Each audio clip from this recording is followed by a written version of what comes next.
friends, Chris here. Thanks for stopping by the channel. Hope you're having a great day. So today I'm really excited to continue our series on the Garmin Instinct 2 and go over the hiking activity. Now, this is probably the activity I enjoy using the most on the Garmin Instinct 2. Garmin is fantastic at their hiking products, and the GPS that is in the Garmin Instinct 2 is really robust for its size of device. So let's dive into it. Like my other videos, I'll structure it first by taking a look at the activity, running through what that looks like, and then we'll hop over to the phone app on the Garmin Connect app and see what the after action report on the app looks like.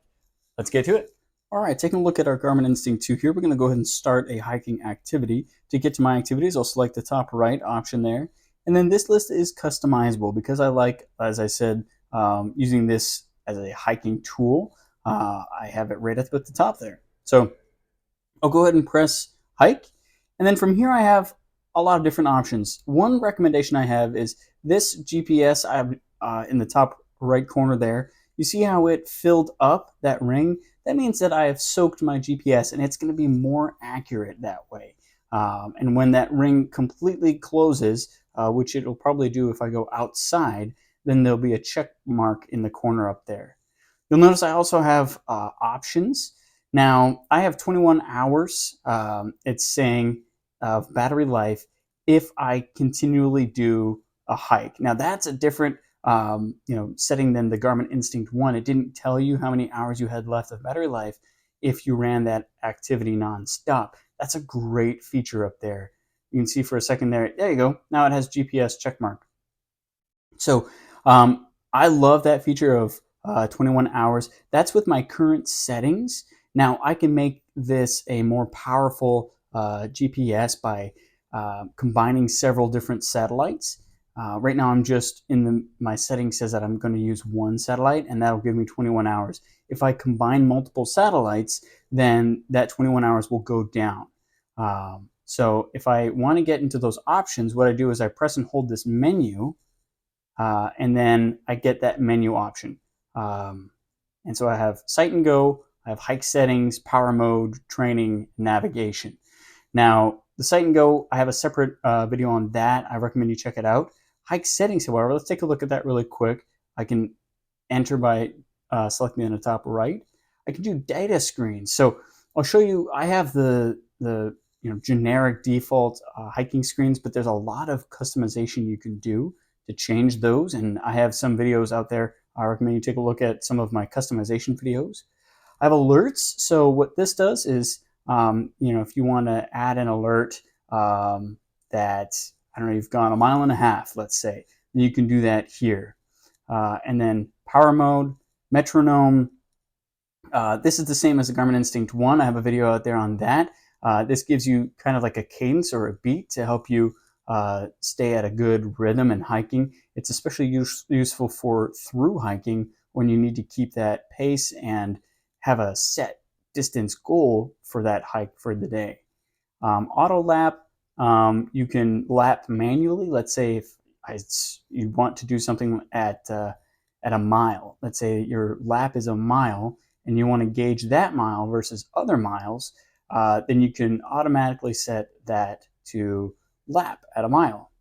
Auto pause, auto climb, 3D speed. I have separate videos on some of these because it would take a lot in each video to go into these. 3D distance, lap key. I will go through all of these in a separate video, but I do want to just quickly introduce them here as an option in your hiking menu. A lot of these are a lot different than the Garmin Instinct 1, which makes the Garmin Instinct 2 a little bit more robust for hiking. Here, that's where I was mentioning the satellite setting. I can add multiple satellites. I can use different satellites depending on where I am in the world. I can, record my temperature as well, and then that will go to the Instinct app after the Garmin Connect app. And then power save, background color, rename it so I can change the name from hike to something else, and then restore defaults. So I'll go through a lot of those settings in separate videos. Please let me know which ones maybe in the comments below you'd like to see first. But let me go back now by selecting the bottom right and back again So now that I'm in my menu here, I can come down and see all those screens. I'm just pressing the bottom left, the down. I have my heart rate. I have my little mini map. And in my mini map, I'll show you at the end, you can pan zoom to get a better look at different sections of your hike. And I'll especially do that because I'll come back home after my hike and I'll pan and zoom over a few miles to where I did it. And then you can also come down here, you'll see the time of day, and then you're back to your regular menu. Those are the default settings. Again, you can change those to be more custom. All right, let me go on a hike and I'll come back and show you what it looks like after. All right, so I'm back home and I'm paused after my hike. So if I resume, there you can see my timer, my ascent, how many feet I've gone up. And again, I can change that to meters if I want. Then I've done my distance in miles. Again, I can change that to kilometers if I want. My heart rate, and then I'm just using this down option. So now this map is that mini map I talked about earlier. If I want to change anything, because I've driven away from where I was hiking, I can go and if I hold the menu option, which is that middle button on the right here, I can pan zoom and I can use my up and down arrows now to change the distance up there. So you can see that's where I did my hike. And now if I come up to the top, that's pan zoom. So now I can pan over. And if I come down to that third option, that's panning over the other way. So these three dots there, that's what those options are. If I come back to the top, now I can zoom in on where I did my hike. I'll zoom in a little bit more. Let's come back to our pan. Ooh. Let's come back down to here. And we can pan over to our hike. So there you can see, even though I'm now a few miles away back home, that's the route that I took, an out and back, pretty much for a hike. All right, so now taking a look, we'll get out of that. Coming back down, you can see the time of day. These are the standard fit watch faces for the hike, and then we're back to here. So you can customize that, add all sorts of different watch faces. This is while you're going on the hike, and you can also press the back button here just to get back to the time, and the activity is still running in the background. To get back to your activity, you'll press the activity button, that top right, and then it'll take you right back. To pause or to end, again, you'll select that top right, and you can see that it's now paused. And I have a lot of different options as well. I can resume later, change my sports, lap, back to start, and then discard. I'm going to go ahead and save because I am finished with this hike. If I press save, it'll save. And then what I really like about this, I do want to show you, it'll give you some great detail about your activity afterwards, as well as one thing that's new with the Garmin Instinct 2 from the original Garmin Instinct is that they give you a recovery time. So give it a second to save, and then I'll show you some of that after action. So here we are, basic summary, what our activity was. If I use the down arrow, I can see what kind of aerobic versus anaerobic training activity, training effect I had. And then recovery time, 3 hours. That's just a suggestion based off of my age, weight, gender, all of that. But I do like that. And you can say, okay, I should be good to go after this activity again in about 3 hours. If you press the top right button, and you can come down to all stats, training effect, heart rate, laps, all those options that you had. I especially like the elevation plot and the map, taking a look back at what I did. So if we come to the map, then we can do that pan zoom again to see where we are compared to where our hike was. Again, I'm a little distance away, but if I'm at the place of my hike, then I like coming back here and taking a look at that. Then I don't have to pan zoom as much. If I go to elevation plot, I like that as well. You saw I went up over 300 feet. It's kind of fun to look back and see that's what my elevation plot looked like over the 2.38 miles.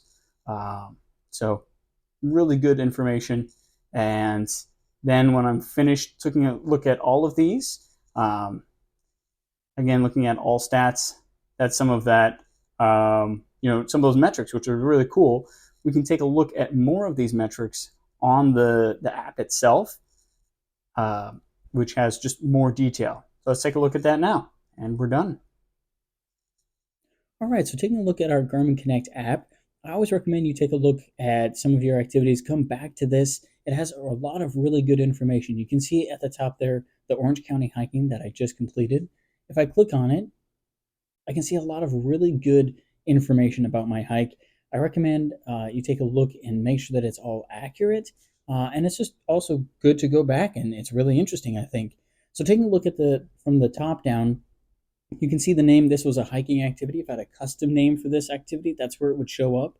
I can share it to the right of that with that up arrow. And then in the top right corner, if I click those three dots, I get a menu where I can edit the activity, add or remove gear, add this to my favorites. And then something I really enjoy is making courses. So I can send this course to a device and save it as a course so that if I do like this later, maybe I went for a hike off trail that I really liked, I can save it as a course so I can do that activity again later and follow that course on my watch. So I have a separate video about that, and I'll go into more detail later. And moving down from there, you can see the overview. And then if we come to stats, this is like a nice Excel spreadsheet of all your information about that activity. Your laps, I only had one. And then charts, this is a really interesting graphical way to see some of your data, your heart rate, your training effects, different cadences, a lot of really fun information, and then any gear you've added. So my default is my Mero Moab 2s. Coming back to overview, you can see I kept my watch on as I came home, but this was my actual hike. And so I love coming in, zooming in, and taking a look at the different paces I had throughout the hike. Maybe I stopped and talked to someone, so my pace was a little slower. People wanted to pet my dog, or I needed to let her drink some water. You can change this satellite view to a different regular terrain view. And so I really enjoy coming back and taking a look at my hike from a bird's eye view like this. Some really great information. So hope you found that useful. Thanks so much for stopping by the channel. I definitely recommend the Garmin Instinct 2 as a fantastic tool for you to be able to enjoy your hike even more. Again, thanks for stopping by the channel. Have a great, fun day. Semper Paratus, and Coast to Chris out.